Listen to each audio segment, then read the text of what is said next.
de regreso a Edición Directa y nos encontramos en esta edición especial del Domingo de Ramos dialogando con el doctor Iván Yadó sobre la pasión de nuestro Señor Jesucristo desde el punto de vista médico. Y estábamos hablando de los misterios dolorosos, de cómo fue ese proceso de sudar sangre, de recibir la corona de espinas, ese proceso de ser azotado. Y ahora vamos con el cuarto misterio doloroso de este proceso, donde ya Jesucristo está deshidratado, sangrando, adolorido, y pasamos entonces a Jesucristo tomar su cruz, que es cuando Pilato vuelve y saca fuera a Jesucristo y les dice: ahí tenéis a vuestro rey, y toda la gente empieza a gritar: quita, no, crucifícalo, crucifícalo. Y Jesucristo entonces voluntariamente toma su cruz por nosotros. Así que, ¿cómo fue ese proceso de tomar su cruz? ¿Cuán pesado era ese madero? Pues definitivamente, bien, ya ahí está el Señor, como bien tú dijiste, está bien cansado, adolorido, sangrando, deshidratado, no ha comido en ayuna. Y entonces, en ese momento, se cree que la distancia que había entre la fortaleza Antonio, donde residía Pilato, y el Gólgota eran como 650 yardas. A la persona entonces le ponían, en este caso a Jesús, le pusieron un patíbulo, era un pedazo de madera que se le ponía aquí sobre las espaldas, que pesaba entre 80 y 100 libras. Doctor Yadó, 600 yardas más o menos, para que la gente tenga una idea de aquí a dónde, una distancia. Eso aproximadamente debe ser como, posiblemente sería... ¿De la fortaleza al morro? Yo diría que algo así más o menos. Yo diría que aproximadamente de 100 y pico de yardas deben estar hablando como de casi media milla. Media milla. Más o menos aproximadamente. Porque 1600 metros una milla, ahí tenemos las yardas y más o menos como media milla. Media milla con 80 libras sobre los hombros. Sí. Pues entonces, ese proceso, le ponían ese madero al frente. De hecho, se cree que cuando él bajaba de la fortaleza Antonio, se cayó, y una posibilidad es que se haya caído en una piedra, como estaba aquí, se dio de frente en el corazón y haya sufrido lo que se llama una contusión cardíaca. Lo que desarrolla entonces, que el corazón desarrolle sangre, lo que llaman líquido alrededor del corazón, se llama efusión pericárdica, el término cardiológico y médico. Así sigue, ustedes ven que por eso es que ahí entonces llaman a Simón Cirene, porque definitivamente una persona deshidratada, sangrando, hipotensa, con pulso lento, adolorida, sin comer, cargar 80 libras, yo creo que ninguno de nosotros puede hacerlo. Entonces, de ahí sigue caminando con ese proceso, y fíjense ustedes que también se cree que cuando él iba caminando, él iba sudando, que sabe que él se cae, está la primera caída, la segunda caída, él se seguía lastimando en todo ese término del camino hacia la cruz. O sea que ese es el elemento más importante que tenemos ahí. Wow, y luego de todo este trayecto cargando 80 libras, llegamos, 80 libras de cruz sobre sus hombros, llegamos al último misterio doloroso, que es finalmente la crucifixión de nuestro Señor Jesucristo.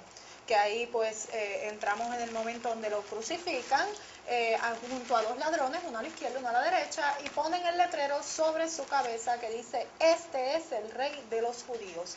Háblenos un poco sobre lo que es la crucifixión. Fíjense, la crucifixión, ustedes saben que en ese tiempo, de hecho,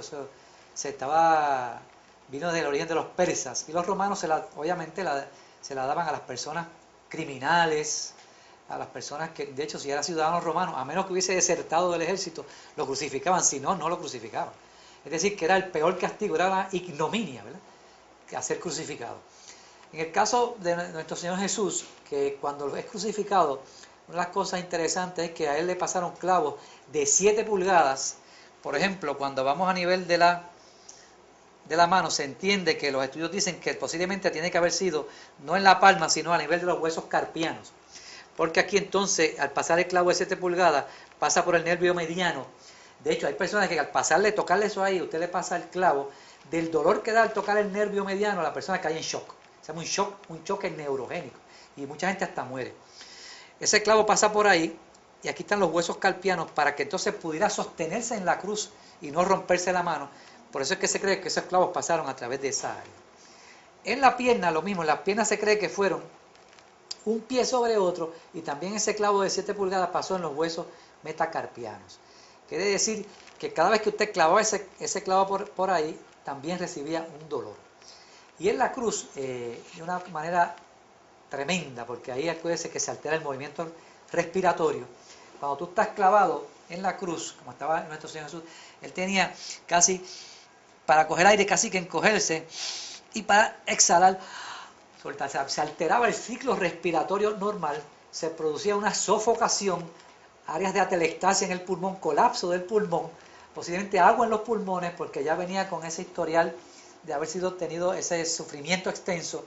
La sangre se pone hipercoagulable, se forman coágulos que van a las arterias del corazón y se produce un ataque cardíaco o un infarto, que es lo otro. Y entonces todo este concepto y el golpe que se dio al corazón crea lo que se llama la efusión de pericardio o la tamponada cardíaca, que en ese caso se acumula la sangre alrededor del corazón. Por eso es que entonces, cuando vemos ya que Jesús ha muerto, que llegan hasta él, que viene el centurión y que le rompen las piernas a los dos ladrones que estaban con él, dicen, si este está muerto, vamos a pasarle un lanzazo.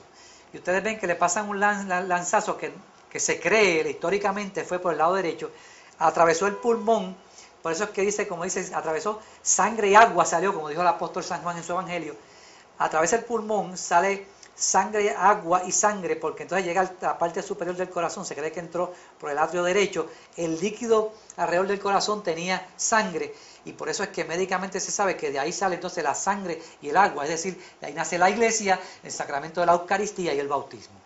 Fíjense que ya desde la cruz el Señor nos está llevando a los sacramentos, a la institución de Dios en medio de nosotros. Quiere decir que con este sacrificio en la cruz nos salvó, nos perdonó, y por eso estamos tú y yo aquí hoy, gracias a Papá Dios. Y que no solamente, además del valor espiritual, no es algo simbólico, sino que también literalmente fue sangre y agua, de ahí nació entonces los sacramentos como los tenemos hoy en día. Bueno, no se me mueva nadie, que necesitamos ir a una pausa, pero regresamos con más de Edición Directa.